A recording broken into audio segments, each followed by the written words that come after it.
सड़ी हुई गंदम हमने यूक्रेन से ले ली, कपास अमेरिका से लेके आ रहे हैं अभी। तो ये सब कुछ क्यों हो रहा है? तू झुका जब गैर के आगे, तन तेरा ना मन वाली बात। और कर्जे के साथ फिर वो ऊँट के गले में बिल्ली एक शर्त लगा देते हैं कि यार तुम अगर हमारे से जंगी जहाज ले रहे हो तो हमारी गाड़ियाँ भी लो, हमारे सोलर पैनल्स भी लो, हमारी पुरानी चीज़ें भी लो।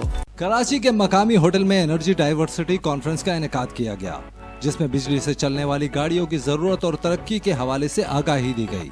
इलेक्ट्रिक बाइक का जो रोल है कराची के अंदर, सबसे बड़ा जो तबका है, जैसे मैंने आपको बताया कि वो फ्लैट्स और अपार्टमेंट्स के अंदर रहता है। जो इलेक्ट्रिक मोटरसाइकिल है उसको चार्ज करने का सबसे बड़ा प्रॉब्लम है लोगों को। स्ट्रक्चर होना चाहिए अपार्टमेंट्स एंड फ्लैट्स के अंदर कि वो इजीली बंदा वहाँ पे चार्ज कर सके, क्योंकि आप सबको पता है कि माशाल्लाह हमारा पाकिस्तान का एनवायरनमेंट ऐसा है कि हर कोई डरता है कि मैं चार्जर लगा के जाऊँ और पीछे से मेरा चार्जर ना गायब हो जाए। डेवलपमेंट होनी चाहिए तो लोग इंकरेज होंगे सेल्स के ऊपर एंड मोटिवेट होंगे इसके ऊपर। जो पॉलिसी इस वक्त गवर्नमेंट ऑफ पाकिस्तान ने बनाई है, इन्होंने एक 500 बिलियन रुपीस की सब्सिडाइज वैल्यू रखी है, जो अगले 5 सालों में ये सब्सिडाइज करेंगे 2 व्हीलर और 3 व्हीलर के लिए।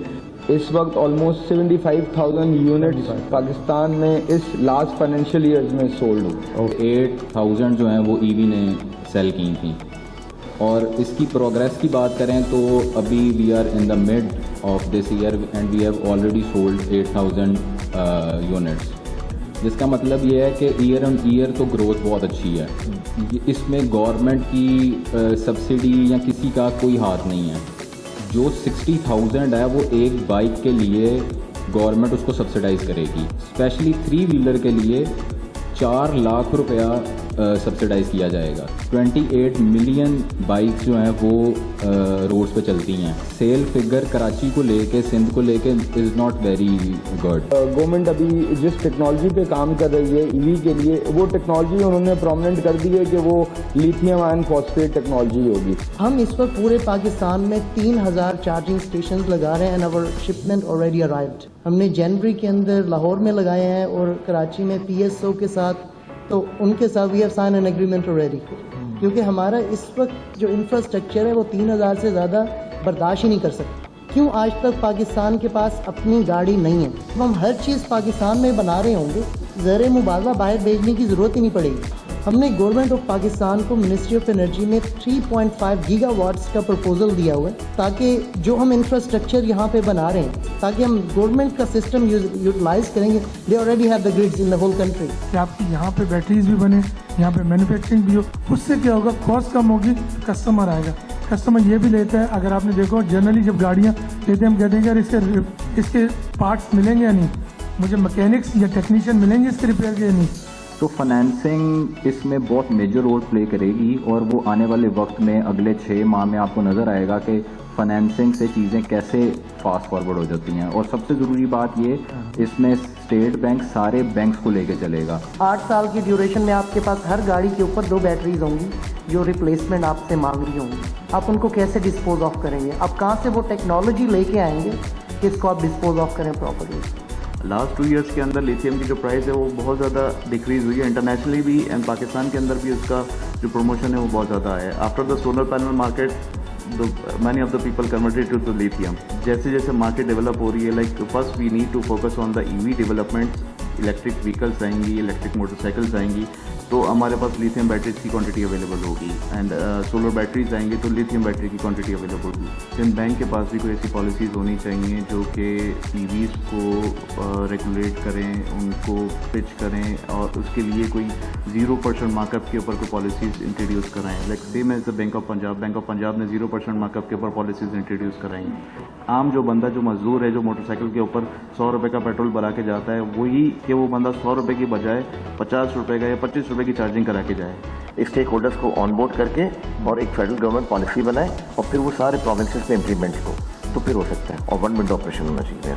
हमें बेहतर ग्राफीन बैटरीज और सोडियम आयन बैटरीज और उस तरफ जाना चाहिए। लिथियम से जान छुड़ानी चाहिए कि जो मैन्युफैक्चरर है उसकी जिम्मेदारी है कि कम से कम 30% बैटरी को डिस्पोज ऑफ करें। लेड एसिड बैटरी में वो चीज़ खतरनाक नहीं है, तो वो हमारे यहाँ रिसाइकिल भी हो जाता है, सब कुछ हो जाता है। अंडरराइटर्स लैब की तो यहाँ कोई मौजूदगी नहीं है। चाइना में भी अंडरराइटर्स लैब की सेफ्टी जो रेगुलेशन है उनके तहत टेस्टिंग होती है। पेट्रोल वाली मोटरसाइकिल पानी में घुसे कुछ नहीं होता। लेकिन अगर आप लिथियम आयन की बैटरी वाली मोटरसाइकिल पानी में घुस जाएगी, बड़े मसले हो जाएंगे, आग लग जाएगी, सब कुछ हो जाएगा। तो ये सेफ्टी की टेस्टिंग जो है इसका कोई ख्याल नहीं रखा जा रहा। उसमें आप देखें तो ट्रांसपोर्ट सेक्शन में हमारे जो लॉसेस हैं वो 80% हैं। आप अगर 8 अरब डॉलर का पेट्रोलियम इंपोर्ट कर रहे हैं तो 6 अरब डॉलर तो आप फूक रहे हैं हवा में, पॉल्यूशन क्रिएट कर रहे हैं, एंट्रोपी इंक्रीज कर रहे हैं दुनिया की, टेम्परेचर इंक्रीज कर रहे हैं, कार्बन मोनोऑक्साइड जा रही है सब जगह। तो ये हमारे लिए तो सबसे ज़्यादा ज़रूरी है कि इलेक्ट्रिकल व्हीकल्स आएँ, लेकिन वो इलेक्ट्रिकल व्हीकल्स आएँ तो फिर वो फॉसिल फ्यूल एनर्जी से चार्ज ना हो कि अब चार्जिंग के लिए आप फिर वो तेल जला के उनको चार्ज करें, तो फिर तो उनकी एफिशिएंसी में फ़ायदा नहीं होगा। कि जो इलेक्ट्रिकल व्हीकल्स आएँ वो किस तरह रिन्यूएबल एनर्जी से चार्ज हो जाए। हम व्हीकल्स की तरफ जा रहे हैं, गाड़ियों की जानब जा रहे हैं कि उनको अपग्रेडेशन की तरफ लेके जाएं। ये इसमें भी 5-7 साल लगेंगे।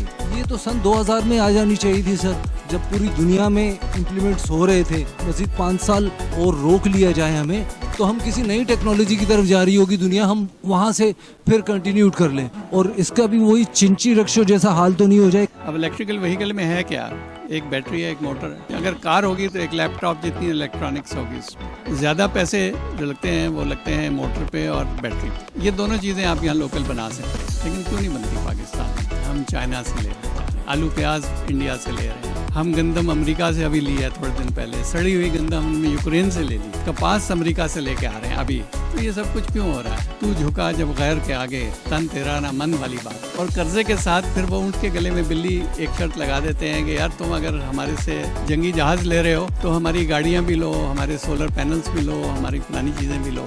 हमने पता लगा कि वो राइस एक्सपोर्ट कॉरपोरेशन ने 4 अरब डॉलर के चावल एक्सपोर्ट कर दिए थे, उन्हीं लोगों ने पैनल्स भी इंपोर्ट कर लिए। अब वो जो 4 अरब डॉलर के उन्होंने राइस एक्सपोर्ट किए 6 लाख टन, तो 6 लाख टन चावलों के लिए मैंने कैलकुलेट किया था कि आपको अगर कराची में जिस हिसाब से पानी मिलता है टैंकर का, वो हिसाब लगाएं तो 40 अरब डॉलर खर्च। उसके क्या किया हमने, 40 अरब डॉलर खर्च करके 4 अरब कमाए, लोगों के काम नहीं आए। उसके हमने सोलर पैनल्स इंपोर्ट कर लिए। हालांकि ये सोलर पैनल्स कोई रॉकेट साइंस नहीं है, यहाँ मैन्युफैक्चर हो सकता। हमारी पर कैपिटा इलेक्ट्रिसिटी कंजम्पशन जो है वर्ल्ड एवरेज का 1/5 हिस्सा है। ठीक है, हमारी टोटल इंस्टॉल्ड कैपेसिटी जो है इस वक्त 45 गीगावाट है। 250 मिलियन लोगों के लिए ये 200 गीगावाट होनी चाहिए। मसला कहाँ है? ट्रांसमिशन डिस्ट्रीब्यूशन में वो इतनी वीक है कि आप बिजली पहुंचा ही नहीं सकते। जनरेट तो कर लेंगे, तो आपकी बात बिल्कुल सही है। गांव में बिजली तो है नहीं, इलेक्ट्रिकल व्हीकल आप बना के वहाँ कैसे करेंगे? उसका हल है सोलर पैनल्स लगाएं। जैसे गांव में एक गवाला होता है, मोची होता है, तो गांव का सोलर पैनल मेकर भी हो सकता है। तो जब आप ये करेंगे तो गाँव में बिजली आ जाए। हम नए लोगों को लेके आ जाएं और वो पुराने भूखे मर जाएं, ऐसा नहीं होगा। जॉब क्रिएशन होगी अगर हम लोकल मैन्युफैक्चर करें। अभी सीएम साहब ने आज कहा कि भाई जो बिजली आप इस्तेमाल नहीं कर रहे, जो आप बना तो रहे हैं लेकिन आप ले इस वजह से कि आपका लोड नहीं है, वो आप सस्ती बिजली आप इंडस्ट्री को दें। ठीक है, उससे कि इंडस्ट्री चलेगी, जीडीपी जनरेट होगी, उससे लोगों को जॉब्स मिलेंगे। ये हम बहुत अरसे से कह रहे हैं, लेकिन हुकूमत पता नहीं क्या सोच रही है। फेडरल गवर्नमेंट जो है ना, इस बारे में इनको खुद बड़े कंफ्यूज हैं कि उन्होंने करना क्या है। मेरा ख्याल है कि करना ही नहीं चाहते। सिंध एनर्जी डिपार्टमेंट ने काफ़ी काम किया है इस सिलसिले। आपस में बैठ के इकट्ठे मिल के काम करेंगे तो काम हो जाएगा। पाकिस्तान बहुत अमीर मुल्क है। मेरा ख्याल है अमेरिका के बाद दूसरा कोई मुल्क है जिसमें सब कुछ है, वो पाकिस्तान। यहाँ लिथियम भी आपके पास बहुत है, सोना भी है, तांबा भी है, हर चीज़ है, एनर्जी। हमारा टोटल इंस्टॉल्ड कैपेसिटी 45 गीगावाट। इस मौके पर मेहमानों ने पाकिस्तान को बहुत जल्द तरक्की की जानिब गामजन करने का इरादा किया।